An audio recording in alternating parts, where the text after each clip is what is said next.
Olá pessoal, bom dia para vocês, são 7 horas da manhã em ponto, hoje é dia 10 de junho de 2025, estamos rapidamente caminhando para o finalzinho do mês que vai marcar o fim da primeira metade de 2025, ano que está passando voando aqui e a gente vendo as coisas acontecer nessa velocidade estonteante, assim, mal dá tempo de assimilar uma coisa e de repente já aconteceu outra, né?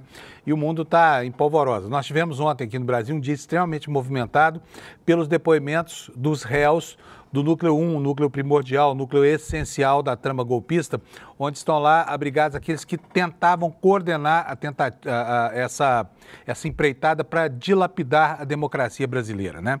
Por sorte, essa gente se acovardou, não teve competência, não conseguiu mobilizar o que pretendia de efetivos militares e aí ficamos livres do golpe. E agora aparecem as consequências aí. Ontem os réus se sentaram diante do ministro Alexandre de Moraes, ficaram lá o dia inteiro ouvindo dois depoimentos, né? O primeiro deles do delator, do tenente-coronel Mauro Cid, e o segundo do deputado que chefiou a ABIN, o Ramagem, né? E os depoimentos acabaram complicando mais ainda a vida do Bolsonaro, que lá pelo meio deu uma declaração de que não tem nenhum motivo para me prender, essa coisa toda, mas não é o que parece, porque as provas vão se avolumando contra ele, né? E nós vamos hoje repassar aqui tudo o que aconteceu. Lá fora tem dois fatos notáveis. O primeiro deles diz respeito à apreensão pelo Estado de Israel, uma apreensão autocrática, mais uma, né? Daquele iate em que estavam lá a Greta Thunberg e mais um militante brasileiro, tentando levar uma ajuda simbólica ao povo de Gaza, pois a guarda costeira de Israel, com toda a brutalidade que lhe é peculiar, abordou esse iate, apreendeu os passageiros e agora recebemos a notícia durante a noite de que eles estão sendo deportados de Israel, estão sendo expulsos de Israel, que considerou que aquilo era um iate só para tirar selfies, né? O Estado de Israel que tem desprezado toda a iniciativa do mundo de tentar fazer com que a ofensiva genocida do Estado de Israel em Gaza seja contida, né? A segunda questão é lá nos Estados Unidos, porque o país, gente, é impressionante ver a decadência de uma democracia vigorosa de mais de 200 anos como a americana, que chega a um ponto agora de um estresse tamanho em que a sociedade americana está seriamente preocupada com guerra civil. Veja só o que pode estar acontecendo lá. E, como a gente sabe, desde sexta-feira passada, Los Angeles foi tomada por protestos contra a política segregacionista, contra imigrantes do Trump, e a população parece disposta efetivamente a defender a sua cidade. Enquanto isso, Trump faz bravatas, dizendo que vai mandar prender o governador da Califórnia, já mobilizou a Guarda Nacional e, durante a madrugada, enviou mais 700 marines para Los Angeles e está aí preparada a cena para ocorrência de um banho de sangue, porque os marines são treinados para a guerra. Imagina o que é colocar militares do Exército ou da Marinha aqui no Brasil, né, com a formação que tem, para proteger policiais que estão indo prender imigrantes, né? De qualquer forma, está lá o Trump bancando, trucando aí em cima das contestações que vem recebendo da opinião pública americana, enquanto vê derreter o prestígio que havia amealhado e que o transformou de novo em presidente da República. Então, são esses os assuntos sobre os quais a gente vai trabalhar hoje, muito em cima dos depoimentos dos réus lá do Núcleo 1, e eu espero que você com isso tenha um bom dia. Ao final desta hora você se encontre muito bem informado, tá bom? Deixa eu chamar meu querido companheiro Alex aqui. Bom dia, Alex, tudo bem?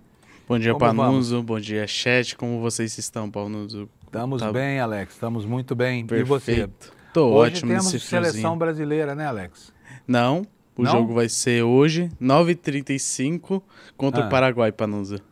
É a seleção brasileira, né? Isso. Ancelotti. Vamos ver o que o italiano pode fazer por nós. Agora, você sabe o que eu acho engraçado, Alex? Porque quando a gente vê assim, e o jornalismo esportivo é uma seara. Olha, eu não entendo nada de esporte, tá? Eu dizendo isso aqui porque eu nem quero me arrogar aí como portador de opiniões sobre uma seara que eu não domino. Sim. Mas o pessoal está falando que o Ancelotti trouxe equilíbrio à seleção. Eu queria entender por quê. Porque o jogo que ele coordenou foi uma tragédia, né? Sim. Por que as pessoas estão tão confiantes no Ancelotti? Ou é por falta de ter por quem torcer, hein, Alex? Então, é porque ele é um técnico vitorioso lá na Europa, tem diversos títulos, treinou diversos clubes com renome. Eu acho que é por isso que tá essa esperança para a população brasileira, os torcedores também. Lembrando que hoje é a estreia dele em solo brasileiro contra o Paraguai. A expectativa é de uma vitória, porém vamos aguardar e ver o que vai acontecer. Do Brasil ou do Paraguai? Do Brasil, Panuzzi. Ah, bom. E essa expectativa é baseada em quê, Alex? Porque não me parece que seja uma expectativa muito realista, né? Sim. É porque a seleção paraguaia não é muito... não tem jogadores de nome, nem nada do tipo. Mas algo que saiu fora foi essa questão de nomes e tudo. Porque a seleção brasileira tem nomes, porém não pratica futebol. A esperança, Panuzzi, é porque, como é o primeiro jogo aqui em solo brasileiro, seja por isso mesmo essa vitória e o passo para a Copa de 2026, essa classificação. E se perder? Se perder, ainda continua na briga, lembrando que o Brasil está em quarto colocado com 22 pontos e complica um pouco a situação. Complica, né? Sim. Bom, vamos torcer para que dê tudo certo, mas só lembrando que o futebol brasileiro virou um monstrengo, né, em relação ao que foi um dia. Eu que sou velhinho já, lembro aqui dos anos 70, a gente sabia a escalação da seleção brasileira de cor, assim, na ponta da língua, e tinha uma admiração grande pelos jogadores que realmente tinham menos técnica, mas tinham muito mais talento, né? E bebiam, fumavam e tudo mais, iam para o campo, chegavam lá e jogavam um baita futebol. Hoje em dia eles não fumam, não bebem, mas só vão para balada e não jogam nada, né, Alex? Sim, literalmente. Amanhã a gente fica sabendo aqui no Desperta como é que foi, né, a estreia da seleção sob Ancelotti em território. Ancelotti. Tutti buona gente. Beleza, vamos nessa, Alex. Panuzzi. Vamos nessa. Bom programa para nós, tá? Pessoal, vamos começar com a meteorologia, então? Vamos lá, para a gente saber como é que vai ser o de hoje. Tem alerta de temperatura baixa aqui por boa parte do Brasil, hein?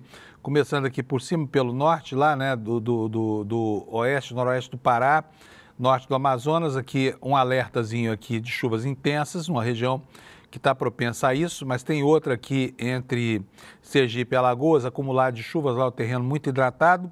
E aqui no Sulzão Maravilha, nem é no Sulzão Maravilha, você pode ver que começa lá no Acre, né? Essa faixa de temperaturas mais baixas. E olha, eu vou mostrar para você esse marco aqui, olha, pequenininho aqui no mapa do Instituto Nacional de Meteorologia, isso que significa frio, tá? Então nós vamos ter frio no Acre, em Rondônia, no Mato Grosso do Sul, Goiás, metade de Minas Gerais e todo o sul do país. Quanto mais ao sul, maior o frio. Está aqui um alerta de geada no sul do Rio Grande do Sul, na região de Rio Grande, ali na fronteira, né? E muito próximo de Porto Alegre. Daqui a pouquinho a gente vai ver a temperatura nessas áreas aqui, só para saciar a nossa curiosidade, tá bom? São alertas sem muito risco, salvo o alerta de geada, que pode trazer prejuízo para a lavoura de inverno, lavoura de outono, que está em pleno período de safra, né, lá no Rio Grande do Sul, tá? Com relação à previsão do tempo, olha, nós temos aqui, ó, essa área marcada em cinza escura aqui no sul, com muito frio, seca, tempo azul em toda essa região aqui no centro do Brasil. No litoral, algumas nuvens, mais sol predominante, lá no norte do Brasil, chuva, né? E aqui está o mapa dos deslocamentos atmosféricos durante o dia de hoje. Nós temos aqui uma frente fria se afastando, subindo em relação ao litoral brasileiro para o norte, né? E amanhã, provavelmente, o pessoal da Bahia vai estar reclamando de novo, está chovendo por aqui, tá? É isso. Vamos começar agora a atualizar o noticiário. Para você que chegou agora, bom dia, são 7h09, né? Nós temos aqui um dia repleto de coisas, o dia em curso e o dia de ontem também, então vamos logo começar. Começando aqui pelos destaques do ICL. A nossa manchete principal, ela é uma fala de Mauro Cid. Aliás, o Mauro Cid ontem falou, hein, gente? Putz, como ele falou. Eu achei que a presença do Bolsonaro ali ia intimidar de alguma forma, mas não. Falou feito um papagaio, né? Um papagaio. E foi sem farda, o que as Forças Armadas consideraram ótimo, porque não querem se ver misturadas com gente dessa laia, né? Afinal de contas, um golpista, uma coisa rara nas Forças Armadas brasileiras. Mas a manchete com essa frase atribuída ao Mauro Cid é essa aí, olha. Só o senhor ficaria preso. Ele falou para quem? Para o Alexandre de Moraes, que seria a vítima, né? A vítima primeira das articulações golpistas, né? Especialmente das engendrações daquela operação Punhal Verde e Amarelo, né? Temos outros destaques aqui, olha, o Mauro Cid confirmou que o Braga Neto realmente entregou dinheiro numa embalagem de vinho, não se sabe se era uma caixa de vinho ou se era apenas aquelas embalagens de colocar uma garrafa dentro, sabe? Mas enfim, havia 100 mil reais ali, ele confirmou que o Braga Neto entregou aqueles aloprados da Operação Punhal Verde e Amarelo o dinheiro para financiá-la, né? E aí veio Ramagem. Ramagem foi curioso, porque Ramagem é um cara que escreve para si mesmo, sabe? Ele diz que escreve, não, são anotações de caráter pessoal, eu escrevi essas coisas no meu computador, mas não mandava para ninguém. Todo mundo acreditou no Ramagem ontem, tá? Então, esses aqui são os destaques eleitos pelo site do ICL, que daqui a pouco a gente vai detalhar para vocês. Enquanto isso, lá em Goiás, temos o governador Ronaldo Caiado relativizando mais hein? A direita brasileira simplesmente enlouqueceu com essa história de classificar o golpe de 1964 como um evento típico da democracia, né? Agora foi o Caiado, Ronaldo Caiado. Nunca teve muito apreço pela democracia mesmo, mas tá aqui, olha, Caiado repete Zema, relativiza a ditadura e diz que o período teve restrições, tá? Entre os outros destaques secundários aqui do ICL, nós temos aqui, olha, primeiro, uma investida do PT sobre sobre o público evangélico, né? O PT até editou um guia para enfrentar a questão e escreveu um livro dizendo que a Bíblia é o livro da classe trabalhadora. O PT finalmente percebeu que essa parcela, que chega a quase 30% da população, é uma parcela importante, tem que ser conquistada, né? A matéria é da Ana Virgínia Balussier, da Folha de São Paulo, e foi divulgada pela Folha Press, que a gente assina e repetimos aqui para você. O que ela diz? Daria para dizer que em matéria de evangélicos, o PT não era um aluno muito aplicado, pois a Fundação Perseu Abramo, que é o braço de estudos do PT, resolveu então dar uma aula sobre o grupo religioso, que segundo o censo de 2022, representa 27% da população. Em 1980, quando o PT nasceu, a autora da matéria diz, eram apenas 6,6%. O curso Fé e Democracia para a Militância Evangélica Brasileira começou na semana passada com 775 inscritos e uma fala que sintetiza o espírito dessa coisa toda. A Bíblia é o livro da classe trabalhadora. Quem a disse foi a teóloga Angélica Tostes, que é uma das convidadas do primeiro dos 8 encontros virtuais previstos nessa série de eventos organizados pelo PT. E aí ela pergunta o seguinte, quantos de nós, indo para os nossos trabalhos, pegando o metrô, pegando o ônibus, a gente vê irmãos e irmãs de fé com a Bíblia, seja no celular, seja ela na versão física? É verdade, né? Agora, vamos contrapor aqui um dado que foi revelado ontem pelo IBGE. Os evangélicos cresceram muito no Brasil, eles representam praticamente metade da população católica, só que agora esse movimento muito vigoroso de crescimento tende a arrefecer, já está arrefecendo, né? O crescimento dele não foi estupendo na última década, foi um crescimento bastante substancioso, mas longe de ser um fenômeno sociológico aí que precisa ser anotado com as cargas de algo que, com as tintas de algo que seja um milagre, não é, né? Então, até porque esse poço tem um fundo. E uma hora era mesmo de se esperar que houvesse um equilíbrio, depois de uma adesão em massa, né, principalmente a teologia da prosperidade, dessas igrejas neopentecostais aí vagabundas, que são, na verdade, empresas para tomar dinheiro de pobre, aí as pessoas começam, né, a se orientar um pouco melhor, entender que, né, Deus falha também, e não é só a fé do fiel que vai determinar o que é dessa relação, e aí ficam quietinhos nas suas religiões, né, e param de encher as igrejas evangélicas como tem feito assim ao longo dos últimos anos, tá? De qualquer forma, o movimento evangélico é um movimento importante. Agora, eu fico me perguntando aqui se aquelas previsões todas que davam conta de que a partir de 2030 o Brasil seria um país de maioria evangélica, eu sinceramente, julgar pelos dados do IBGE de ontem, eu acho que essas previsões foram pelo ralo, hein? O catolicismo, também muito graças aqui né, ao papado popular do Papa Francisco, sobrevive e respira. Não é algo natimorto como instituição, não é um valor que a sociedade brasileira tenha deixado de lado, de maneira nenhuma. Ele continua sobrevivendo.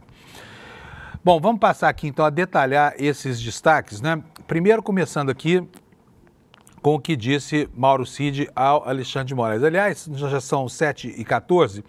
Vamos começar a mostrar para vocês quais são os momentos de destaque nas audiências de ontem. Eu vou pedir para o Alex manter a minha página fora, porque eu vou precisar consultar aqui o meu roteiro. Olha, mas foi um julgamento que teve pitadas de bom humor, né? Foi um julgamento que teve de tudo ontem. Tem até um advogado preguiçoso pedindo ao presidente Alexandre de Moraes, ao relator, para começar a sessão às 10 da manhã, porque afinal de contas ele tinha chegado às 8, tinha levado o general Heleno, estava com fome, essa coisa toda. Então, vamos começar mais tarde o julgamento, né?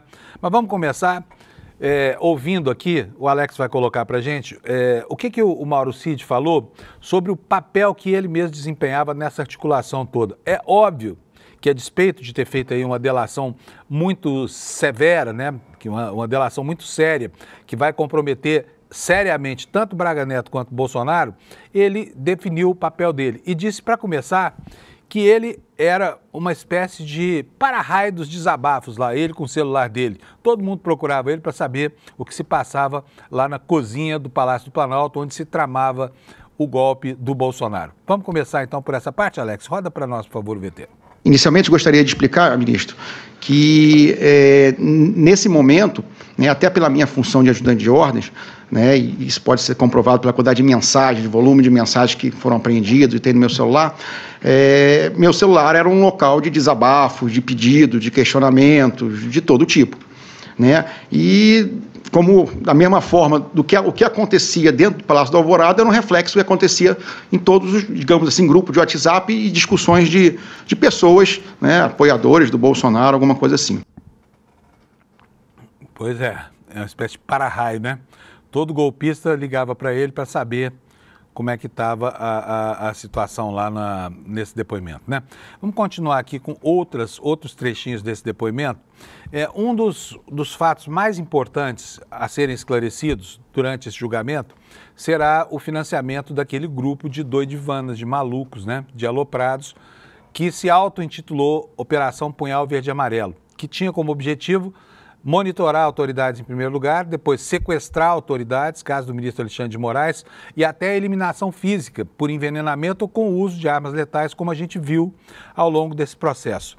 E como é que esse grupo se financiava? Mauro Cid ontem, diante, né, de Bolsonaro e diante de Braga Neto, que é mais importante ainda, confirmou em juízo para o Alexandre de Moraes que sim, o candidato a vice-presidente na chapa do Bolsonaro, Braga Neto, 2 vezes ministro desse governo, sim, deu dinheiro para financiar essa Operação Punhal Verde e Amarelo numa embalagem de vinho, que é o que nós vamos ver agora. O senhor que passou esse dinheiro? Eu passei, sim, senhor. Eu recebi do general Braga Neto. O senhor recebeu esse dinheiro do general Braga Neto? Sim, senhor, no Palácio da Alvorada. Ele estava onde, esse dinheiro? Ele, não sei. Guardado? Não, guardado onde? Quando o senhor recebeu uma sacola? Estava acho uma caixa de vinho, assim, um botelhazinho assim. Né? E aí eu depois, acho que bobear no mesmo dia, eu passei para o Major de Oliveira.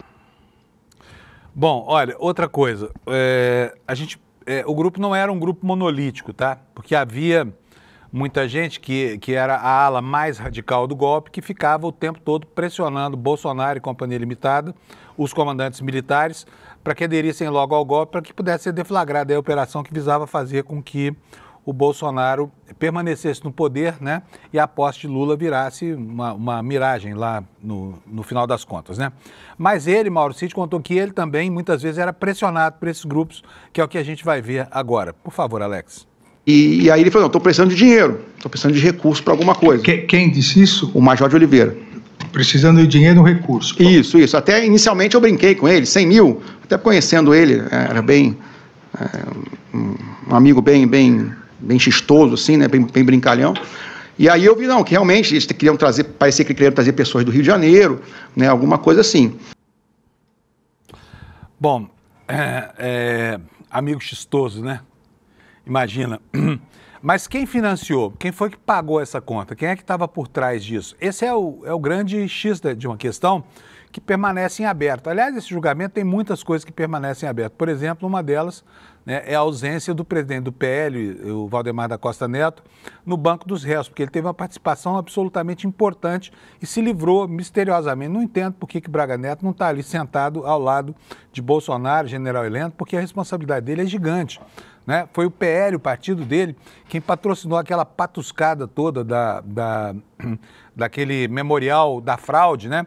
Que indicou que urnas mais velhas contavam mais votos para o Lula do que... Foi uma patuscada doida.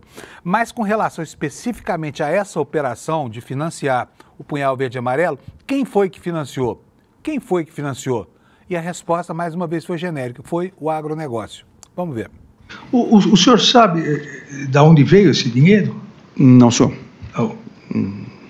Provavelmente, pelo que a gente sentia ali, até das manifestações, era o pessoal do agronegócio que estava, de alguma forma, ajudando a manter ali as manifestações na frente dos quartéis, né?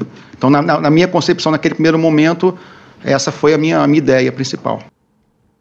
Agora eu vou pedir para o Alex pular o próximo, para a gente ir para o quinto VT, o sexto VT aqui na nossa relação, Cid reverter resultados das eleições, porque ficou muito claro que a intenção desse grupo era melar o resultado das urnas, né? Vamos ver como é que se expressou aí o tenente-coronel Mauro Cid em relação a esse aspecto da empreitada golpista. Roda, Alex, por favor. Em termos de datas, não me lembro bem como foi, mas me parece que foi umas 2, no máximo 3 reuniões, talvez 2, em que foi levado esse documento ao presidente. O documento consistia basicamente de 2 partes, né? A primeira parte eram os considerandos, né? Eram 10, 11, 12 páginas, né? Muito robusto. Nesses considerandos, eles listavam basicamente as possíveis interferências, intervenções do STF e do TSE no governo Bolsonaro e nas próprias eleições. E no segunda parte entrava numa área mais jurídica, né, de estado de defesa, estado de sítio, prisão de autoridades e decretação de um conselho eleitoral, alguma coisa assim para refazer as eleições ou algo parecido. Esse documento, o senhor disse que previa a decretação de prisão de determinadas autoridades. Quais seriam essas autoridades? Senhor. Ministro, basicamente, vários ministros do STF, o presidente do Senado, acho que o presidente da Câmara não, mas eram de várias autoridades, assim, tanto do STF como do Legislativo. Pois é, preso só o Xandão, né? O restante todo constrangido, né? Que é o que disse aí o tenente-coronel Mauro Cid. Gente, que história é isso? Fala sério, hein? Talvez, eu já disse isso aqui algumas vezes, mas vou repetir. Quando a gente vê os depoimentos dessa turma toda, a gente entende que talvez tenha sido a tentativa de golpe de Estado com a maior e mais eficiente documentação, né, entre todos os golpes de Estado da história do planeta, porque não é possível que assim, diante de tantas provas e tantas evidências, que não se consiga chegar exatamente à responsabilidade que cada um teve em relação à articulação desse esquema golpista, né? Bom, vamos continuar aqui. Vamos ver aqui com relação ao tratamento dispensado ao ministro Alexandre de Moraes, como é que essa turma tratava. Roda para nós o próximo, Alex, por favor. Conversado algo sobre o meu nome nessa reunião? Sim, senhor. O senhor foi... O quê? O senhor foi muito criticado. Só? O senhor tem que falar a verdade. Sim, senhor. Ministro... Eu estou acostumado. Sim, senhor. Tem só uma coisa que depois é que a Polícia Federal não está aqui, porque há uma contradição no depoimento. Falou que era conversa de bar, com guaraná e salgadinho. Então não era conversa de bar. Mas o que mais falava sobre mim? É a pergunta do doutor advogado, por favor. Ministro, as pessoas criticavam muito o senhor. As mesmas críticas que o senhor recebe, os mesmos xingamentos, de certa forma, passaram por ali. Não vou dizer que não houve, porque houve, né? Até porque era uma conversa mais... Era uma conversa de bar. Uma conversa de bar. Tanto que... Houve alguma ideia em relação ao centro de gravidade? Não, sim, ministro, nada não, temos que acabar com ele, isso nunca existiu, vamos planejar alguma coisa, isso nunca existiu. Tinha, assim, xingamentos, esse cara desgraçado, coisas que o senhor já ouviu bastante aí, né? Inclusive fotos, figurinha, aquelas memes, essas coisas. Por isso que eu digo para o senhor que teve essa grau de informalidade. Pois é, contando a história assim, parece que foi só mesmo, né? Um grupo de moleques numa conversa de bar, conspirando de brincadeira, não tinha a menor intenção de fazer nada. Apesar de haver o dinheiro, apesar de haver as armas, apesar de haver a mobilização e tudo mais. E também houve muitas bravatas, como nós vamos ver agora nesse próximo VT. Alô, Alex? Em várias partes do depoimento, o senhor fala em bravatas. O que o senhor quer dizer com bravatas? Era alguém que ficava reclamando no WhatsApp, reclamando falava que fazia tudo e não fazia nada. Então isso que eu falo de bravata. Só que a maioria das pessoas que vinham falar com a gente eram ou muito bravateiros, digamos assim, distinguir o que seria real e o que seria bravata de conversa de grupo de WhatsApp. Bravata e bravata. Bravateiros. Muita bravata, né? No final das contas, hoje, olhando para trás, parece que era só bravata, mas não era, né? Lembre-se do que aconteceu no dia 12 de dezembro, lembre-se do atentado terrorista contra um caminhão carregado de combustível próximo ao aeroporto de Brasília, lembre-se da invasão ao prédio da Polícia Federal no dia da diplomação, lembre-se aqui de todas as articulações para mobilizar os kids pretos e mantê-los em posições ofensivas, né? Prontos para deflagrar aí uma operação que só não foi deflagrada porque faltou coragem mesmo ao esquema golpista. Então não é bravata e não é só brincadeira, não é só brincadeira. Mas como eu disse lá para trás, tinha entre esse grupo aqueles mais civilizados, né? Caso, por exemplo, dos comandantes do Exército e da Aeronáutica, que tinham os mais radicais. E segundo o Mauro Cid, o mais radical de todos era justamente quem? O general Mário Fernandes. Ele também confirmou que o general Mário Fernandes compunha o que ele chamava de ala mais radical, né? E eu gostaria que ele descrevesse com mais pormenores de que forma o general Mário Fernando atuou. Ele estava muito ostensivo no meio dos militares, principalmente por meio de WhatsApp, né, no grupo dos generais. Ele sempre estava muito... como é que eu vou dizer a palavra? Muito radical nas ações que deveriam ser tomadas.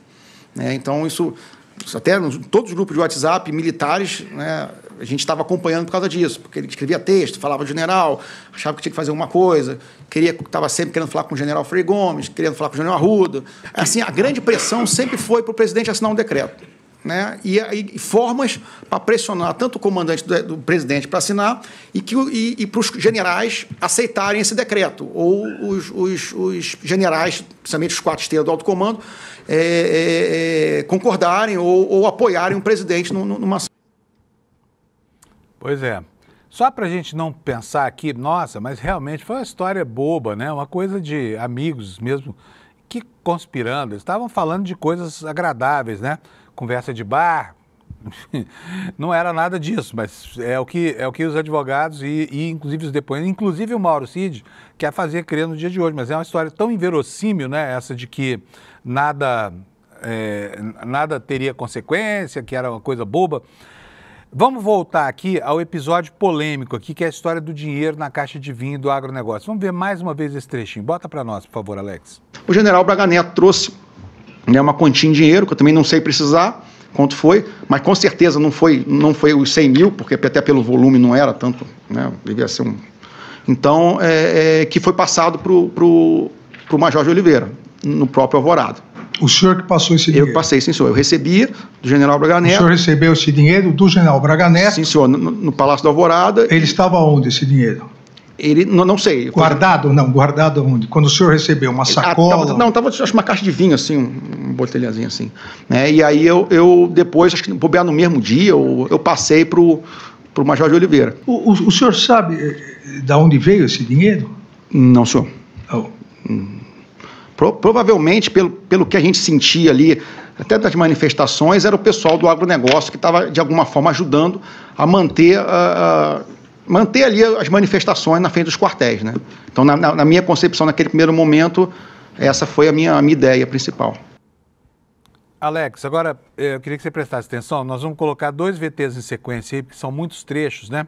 O primeiro é o VT Clamor Popular Sem Fraude e o segundo, VT Braga Neto, Dinheiro e Caos Social, tá? Então vamos logo começar aí pelo primeiro, porque é o seguinte, a participação de Bolsonaro na mobilização, ontem o Mauro Cid tentou mitigar, né, a importância dele, dizendo que Bolsonaro não falava diretamente com as lideranças dos acampados, mas o Bolsonaro sabia muito bem qual era o objetivo e, por isso, houve, né, um esforço para manter os patriotários na frente dos quartéis brasileiros. Roda para nós os 2 VTs, por favor, Alex. O senhor também aqui afirma que o ex-presidente Jair Bolsonaro não queria que o pessoal saísse das ruas. Esse pessoal seriam as pessoas em frente aos quartéis do Exército? Sim, senhor, os manifestantes. Os manifestantes. E também é que o ex-presidente Jair Bolsonaro tinha certeza que encontraria uma fraude nas urnas eletrônicas e, por isso, precisava de um clamor popular para reverter a narrativa. Sim, senhor. Sempre se teve a ideia que pudesse, até o final do mandato, aparecer uma fraude real nas urnas. Tanto que em todas as minhas mensagens que foram, né, abertas aí por parte da investigação, todas elas eu falo que não foi encontrado nenhuma fraude, que tudo ficou no campo da estatística, que, de certa forma, não ia acontecer nada. Até porque não tinha apoio dos comandantes militares e não tinha subsídio de ter encontrado uma fraude ou algo que pudesse ser o estopim. Gente, eu gostaria que Vossa Excelência perguntasse ao réu colaborador se é correto afirmar que a entrega do dinheiro que ele mencionou a Vossa Excelência hoje, numa sacola, é um detalhe relevante. No meu ponto de vista, na minha opinião, ela se tornou relevante a partir daquela operação de novembro, eu acho, de 2024, no final do ano. A operação Punhal Verde e Amarelo. Isso. Dezembro, pois não. Então, por que, Excelência, eu gostaria de saber do réu colaborador, ele demorou 1 ano e 3 meses para trazer este fato ao juízo e a todas as pessoas desses autos? Pode responder. Porque, inicialmente, isso, para mim, estava dentro de um contexto de uma manifestação que era, teoricamente, né, dentro do que o Exército aceitava e até a Justiça legal e legítima, tinha apoio dos militares, de alguma forma, e tudo que foi tratado, para mim, estava sendo direcionado àquelas manifestações. Mas o senhor não acha relevante, acha normal um ex-ministro, candidato a vice-presidente da República, entregar dinheiro dentro de uma caixa de vinho para manifestantes? Isso, normal não seria. Mas naquele contexto das manifestações na frente dos quartéis, muita gente vindo, muita gente apoiando, eu não vi ali nada de... Não vou dizer que não vi nada demais, mas como foi pedido ajuda, foi um amigo que pediu, tentei conseguir de alguma forma o que eu consegui dentro do meu conhecimento ali, né? Mas eu não vi naquele momento como algo de hipótese criminal. O que foi conversado, e os dois que foram visitar o general Braga Neto, era o desgosto com o resultado das eleições, o desgosto com o rumo do país e que teria que ser feito alguma coisa para causar um caos social. O caos social, o que eu quis dizer eram discussões do que estava acontecendo. Não houve nada...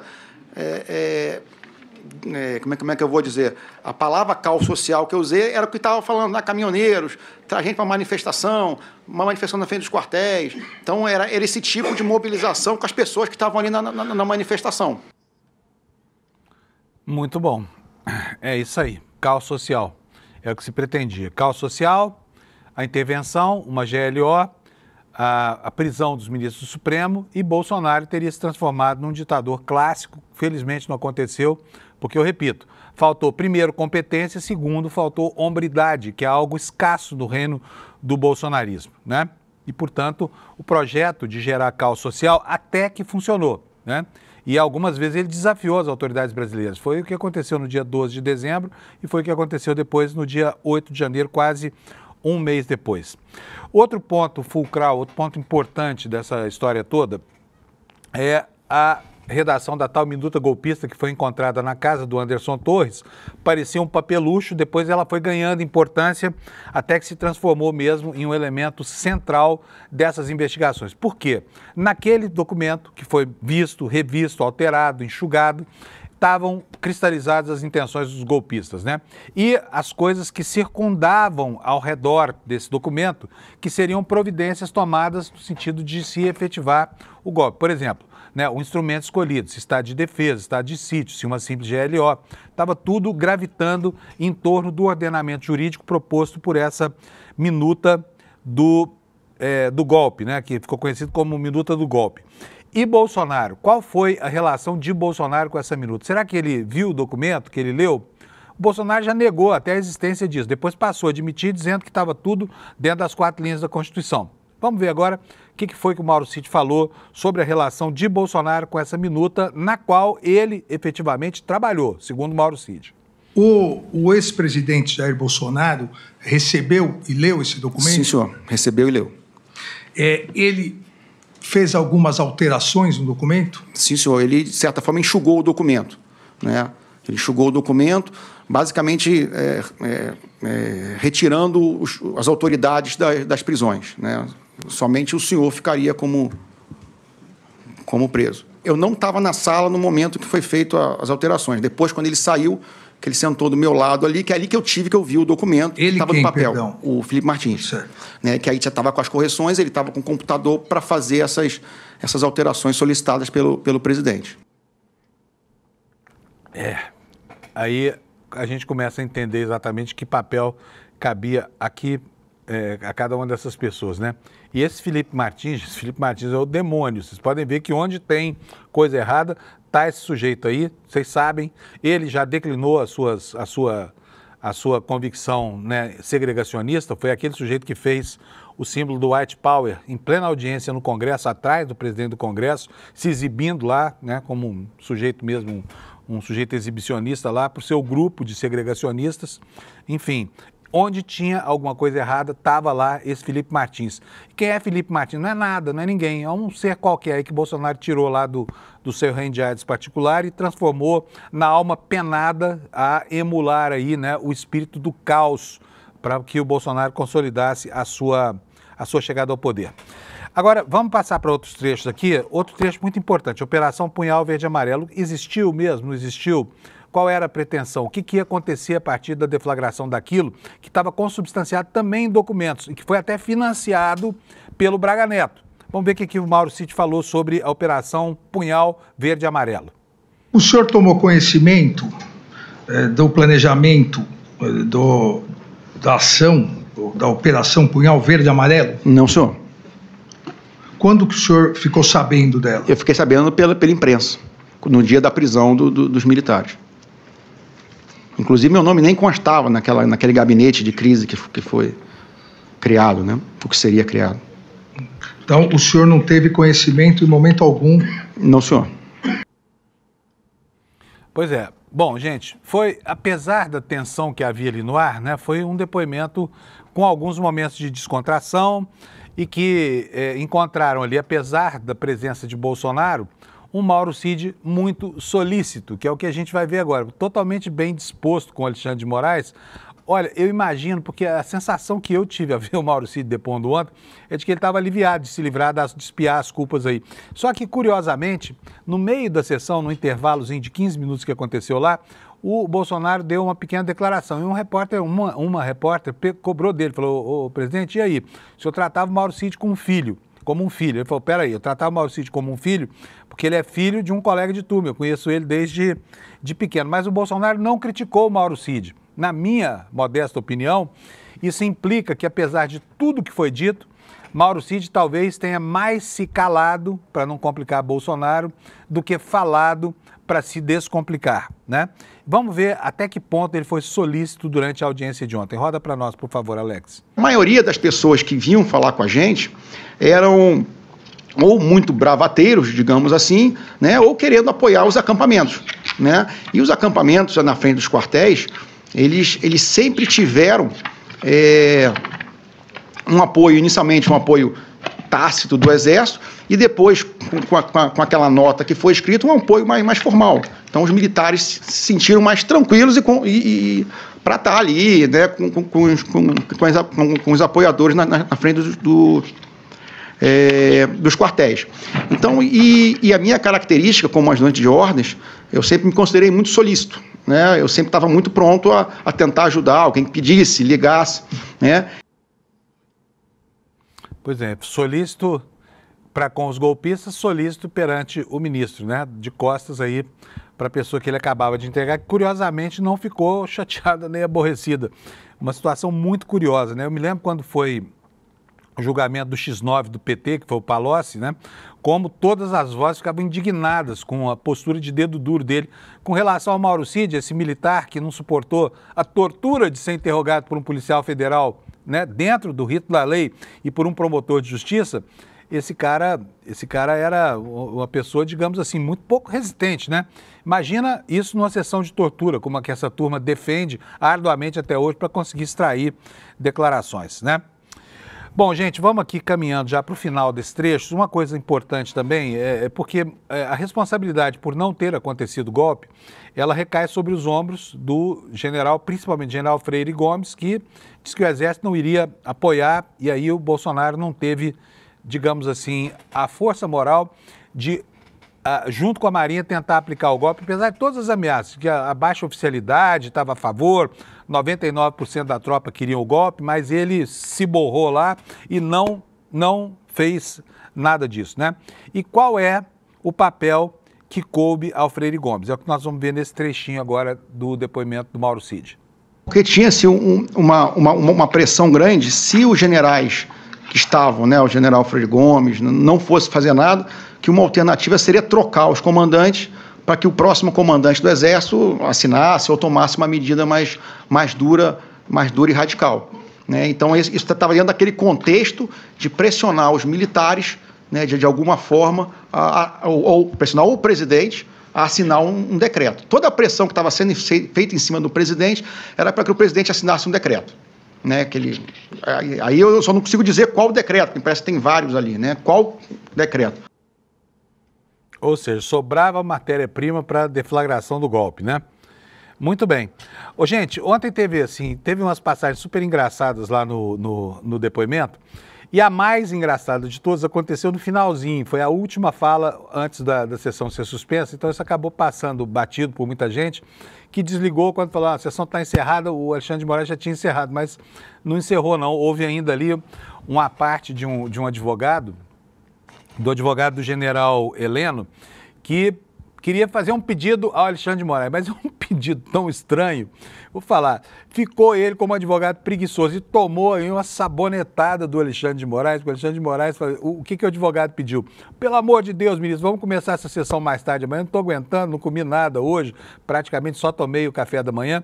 O advogado não deve estar acostumado ao trabalho duro, né? Porque, afinal de contas, estava todo mundo na mesma situação com ele, só ele se incomodou. Parece que já havia molestado lá o ministro Alexandre de Moraes com relação ao local do estacionamento do carro dele, na garagem do Supremo Tribunal Federal. Então parece um advogado que reclama de tudo, tá? Mas tomou uma sabonetada que vocês vão ver agora. Alex, coloca o vídeo pra gente, por favor. A todos os advogados, a presença, agradeço a presença dos réus, agradeço a todos, o doutor... Excelência, obrigado. Agora, senhor, pela ordem, desculpa. Eu entendo que... O senhor conseguiu a sua vaga na garagem? Isso, eu ia iniciar agradecendo esse ponto. Muito obrigado por esse ponto. Para nós facilita bastante, porque realmente é complicado a entrada. O motivo da minha intervenção, excelência, é bem pontual. São quase 20 horas da noite. A audiência amanhã se inicia às 9. Considerando que nós temos que chegar meia hora antes, nós só viemos num carro. Eu ainda preciso levar o general para casa, preciso ir para a minha casa. Eu minimamente quero jantar, excelência, porque eu só tomei café da manhã quase. Imagine então, assim, eu imagino, excelência, por isso que eu estou falando. Eu ia pedir a gentileza, assim, rogar essa turma, por favor, você tem que colocar um pouco mais tarde amanhã, de modo a se tornar viável. 9h02. Possível umas 10 horas. Doutor, vamos ver se nós terminamos amanhã. Daí o senhor tem quarta-feira para tomar um belo brunch. Quinta-feira, um jantar que é dia dos namorados. Nem me fale. Sexta, dia de Santo Antônio, o senhor comemora também numa quermesse. Se a gente começa a atrasar, a gente não acaba. Não, excelência, só para não ficar tão em cima, não, porque dá tempo, 9 horas... O general Heleno vai pedir para o senhor dar uma acelerada no carro. Não. Assim o senhor leva. Só não vai ser multado, doutor. Sim. 9 horas tá bom. Na quarta é às 8. Então, por isso que eu tô falando, excelência. Vamos acabar amanhã, então. Imagina que a cavalo um em cima do outro, excelência. Pelo menos 10 horas para gente ter uma hora a mais. 9 horas, doutor. 9 horas. Todos obrigado, intimados, uma boa noite e um bom descanso a todos. Ai, meu Deus do céu, mas é demais, não? Fala a verdade. O nome desse advogado é Matheus Maier Milanês, ou Milanes, não sei aqui, advogado do general Heleno, mas que coisa, hein? Olha, o senhor vai comemorar no dia de Santo Antônio numa quermesse, não enche o meu saco aqui, tá, com esse tipo de pedido. E ele falou sério, vou rogar aqui à turma que comece pelo menos às 10 da manhã, afinal de contas estou sem comer nada. Todo mundo, né, doutor Milanês? Tá todo mundo na sua situação. Estranho que o senhor não esteja habituado ao trabalho duro, né? Qual é o problema de começar às 9 horas da manhã? Fala a verdade, a gente começa aqui no ICL às 4h30, tá? 4h30 da manhã, sem reclamar. Tem que ganhar a vida, vamos acordar cedo, de noite ainda, e vamos trabalhar, viu, doutor Milanês? Da próxima vez que o senhor for fazer um pedido de estapafúrdio desse, pense 2 vezes. Leva um lanchinho, que nem fala lá em Berlândia, Minas Gerais, leva uma matulinha, tá? Na lancheira, porque aí o senhor come lá no Supremo o seu sanduichinho e não enche o saco de ninguém, porra! Ai, meu Deus do céu, só faltava isso. Gente, é isso, completamos aqui os trechos, tá? Vocês querem ver de novo? Eu vou colocar, mas no encerramento do programa, agora não, tá? Eu vou colocar essa patuscada aí desse advogado, tá bom? É um bom advogado, tá? Mas tem baixa resistência às longas sessões assim. Imagina se fosse jornalista, tivesse obrigado a cobrir essas sessões de CPI que começam num dia e acabam no outro, essa coisa toda. Não se pode nem ir ao banheiro, viu, doutor Milanês? Tem profissões terríveis aí, tá? Essa história de o senhor não está aguentando, pelo amor de Deus, hein? Fala sério. Gente, vamos agora dar uma olhadinha no noticiário internacional, porque a coisa está pegando fogo lá nos Estados Unidos, está bem feia mesmo a situação lá em Los Angeles. E como eu disse lá no comecinho, se você não estava aqui, não tem problema, eu repito agora, a sensação que a gente tem olhando de fora é que os Estados Unidos, né, uma democracia outrora tão influente no mundo, tão importante, uma democracia que tem suas vicissitudes, mas nunca teve tão à prova quanto no momento presente, né? Em que rapidamente ela vai decaindo enquanto o Trump constrói a sua plataforma de ditadura aí. E agora a coisa ficou bem feia mesmo, por quê? Porque a população de Los Angeles, né, que na verdade é um enclave latino dentro dos Estados Unidos, mas é a segunda maior cidade dos Estados Unidos, decidiu que as atrocidades do ICE, que é a SS do Trump, não vão continuar na cidade. A população foi para a rua, tacou pedra em carros da polícia, vocês viram ontem, afrontou as cunhas de policiais que se formavam ali para dispersar, enfrentaram as bombas de gás lacrimogêneo, e isso desde sexta-feira passada, as manifestações continuam lá. E primeiro, o que fez o filoditador Donald Trump? Ele mandou 2.000 policiais da Guarda Nacional. Imagino o constrangimento dessa gente, né? Constrangimento dessa gente, que está lá para quê? Para dar porrada em cidadãos que se insurgem contra o caráter fascista desse governo do Trump, né? Aí ele dobrou a aposta. O que o Trump fez? Como governador da Califórnia foi muito incisivo, disse que ele estava usurpando os poderes do seu estado, quando mobiliza a Guarda Nacional, independentemente de comunicação ao governador ou de consulta ao governador, o Trump está cometendo um ato ilegal, um ato que a Constituição não abriga, não acolhe. E aí o que o Trump fez? O Trump, essa madrugada, mandou 700 fuzileiros navais, né? Soldados que têm formação para atuar em guerras, tá? E atuar em guerras ao estilo americano, com muita violência, tá?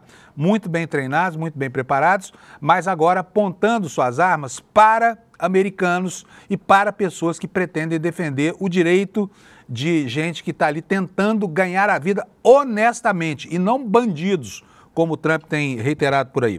E está na capa do Washington Post de hoje, essa manchete que você está vendo aí na sua tela. Trump convoca fuzileiros navais e dobra a mobilização da Guarda Nacional. Nixon, que é o governador, vai processar novamente o presidente da República, quer dizer, a briga deles passa agora para o Poder Judiciário, né?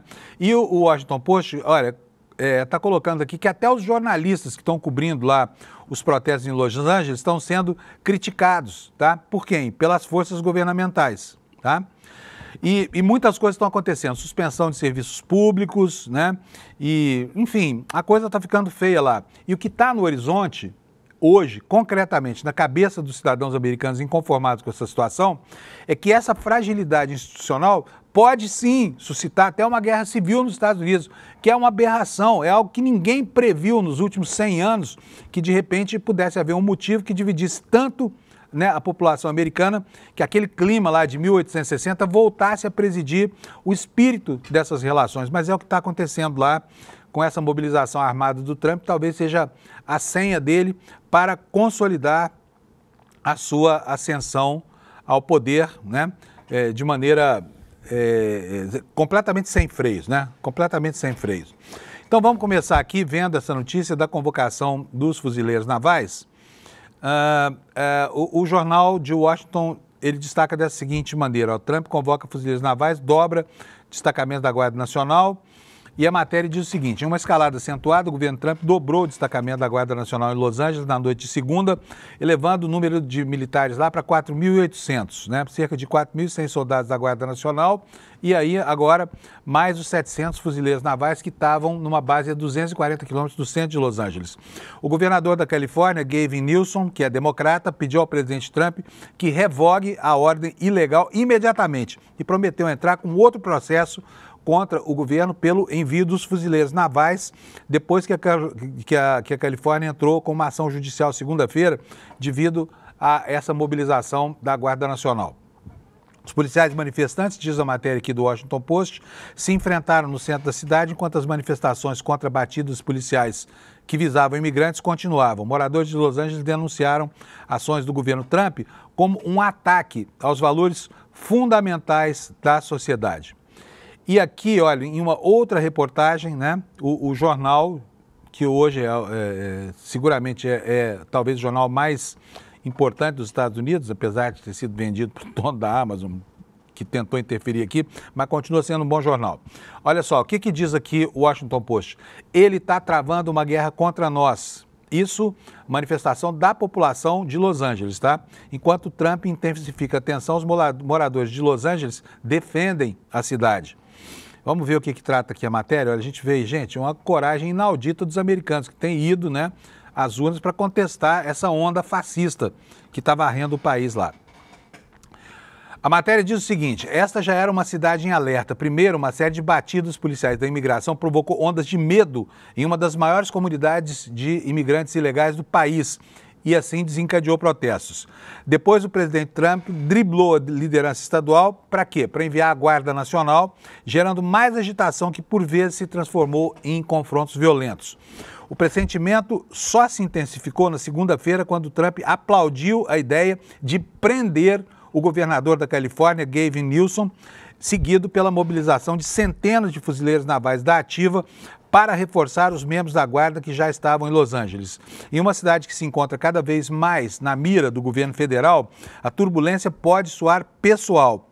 Líderes locais acusam o governo Trump de instigar uma crise para obter ganhos políticos. Qualquer semelhança com o que aconteceu aqui no Brasil, no último governo Bolsonaro, não é mera coincidência, tá bom, gente? E moradores de Los Angeles, de toda essa vasta metrópole, denunciam que consideram um ataque à própria estrutura da sociedade. E aqui vem a declaração de um homem chamado DJ Yoon, que diz o seguinte: acho que ele está travando uma guerra contra nós, o povo de Los Angeles, disse esse morador da cidade, que tocava um tambor em protesto em frente à prefeitura. Ele está mexendo com as pessoas erradas.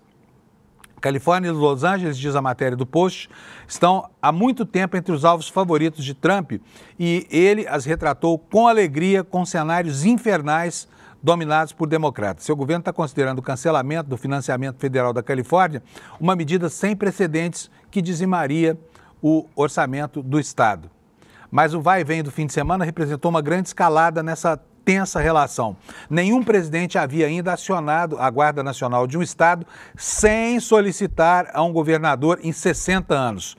Medida que desencadeou um impasse político furioso, né? E o Newsom, que é parceiro frequente de discussões de Trump, chamou as atenções do presidente para um passo inconfundível em direção ao autoritarismo. E o Estado respondeu ainda na segunda-feira, processando o governo federal pela mobilização da Guarda Nacional, né? E o que acontecia lá na Casa Branca? O Trump e outros funcionários do governo continuavam a descrever os eventos dos últimos dias dizendo que Los Angeles foi invadida, ocupada por essa gente desqualificada, né? Essa gente de merda que vem lá do fim do primeiro mundo, do terceiro mundo, para invadir os nossos sonhos aqui com seu serviço de faxineira, massagista, motorista, entregador de pizza. As alegações de que Los Angeles havia caído na ilegalidade generalizada simplesmente não eram verdadeiras, disse a prefeita, defendendo aqui o ponto de vista da população. Então nós temos a prefeita da segunda cidade americana com o governador do estado da Califórnia, ambos nessa cruzada contra a investida de Trump. E preste atenção numa coisa que eu vou dizer para vocês. Quando assumiu o poder na Alemanha como chanceler em 1933, não passaram 2 meses até que Hitler encontrasse um motivo, que foi o incêndio do parlamento, do Reichstag, para baixar um decreto se autoconcedendo poderes imperiais e simplesmente dizimou a democracia da República de Weimar. Acabou com tudo. Ficou só um único partido, que era o Partido Nacional Socialista dos Trabalhadores da Alemanha, que é conhecido como Partido Nazista até hoje, né? E que está na razão dos nossos pesadelos até os dias de hoje. Pode ser que o Trump esteja construindo aí o seu incêndio do Reichstag, provocando o estado da Califórnia, provocando os moradores de Los Angeles, para que desafiem as suas ordens e para que ele possa, assim, aumentar, né, o nível de violência e as atrocidades institucionais que tem cometido. A gente espera que os cidadãos americanos tenham sorte com relação a isso. Eu ia dar uma olhada aqui rápida no Times, mas as manchetes estão girando em torno mais ou menos da mesma coisa, então vou poupar vocês disso hoje, até porque nós não temos tempo, tá? E vou passar aqui para a questão da flotilha da solidariedade lá da Greta Thunberg, olhando as últimas informações aqui no jornal The Guardian, lá da Inglaterra, né? E está aqui a página do Guardian para vocês, eu vou abrir aqui essa informação. As forças de Israel dizem que todos os ativistas do BOT, incluindo a Greta Thunberg, estão deixando Israel, né? A última informação que tem aqui sobre o destino. Felizmente dessa vez, as coisas acabaram bem, né? Porque em 2006, se eu não me engano, um outro bote dessa mesma flotilha foi atacado com fúria por esses jagunços lá do exército de Israel e 10 pessoas morreram nesse ataque, tá?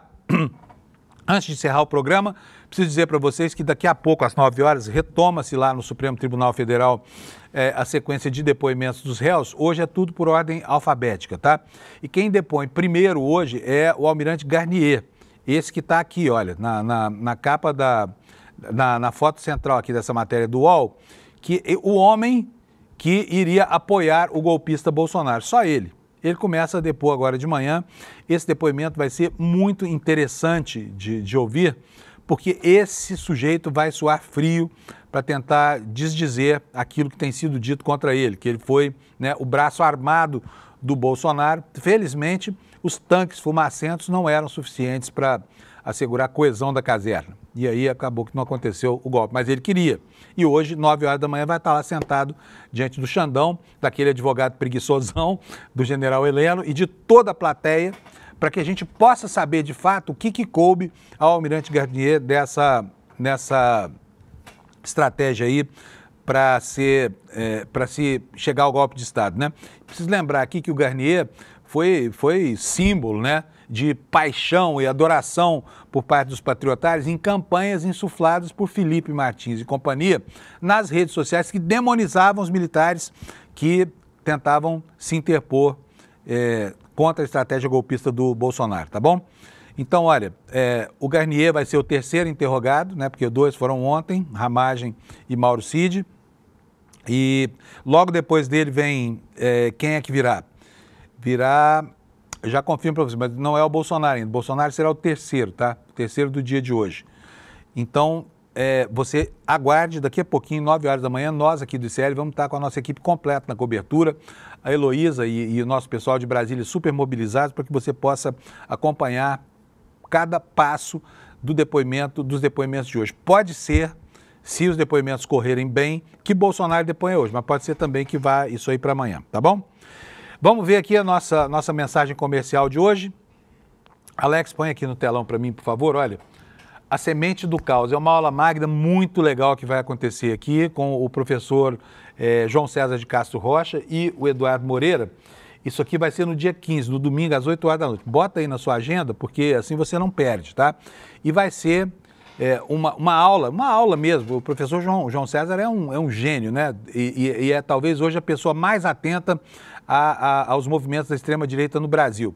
Então ele vai revelar aqui qual seria o plano secreto da extrema-direita para acabar com a nossa democracia e vai nos dizer como é que a gente pode sobreviver a essas investidas que não terminaram, que estão vivas e ativas por aí, tá bom? Então não perca, vem aqui, olha, no despertacl.com.br agorinha, deixa aqui o seu endereço de e-mail e a gente vai mandar o convite para você participar dessa aula magna com o professor João César e o Eduardo, tá bom?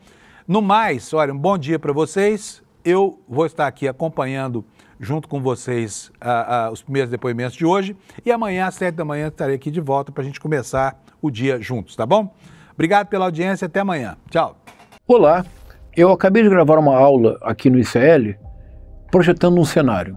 Se eu estiver certo, o plano da extrema-direita para o Brasil é que a ditadura principie em 2026, ainda que eles percam as eleições presidenciais. Eu convido vocês a assistirem essa conversa no dia 15 de junho, um domingo, às 20 horas.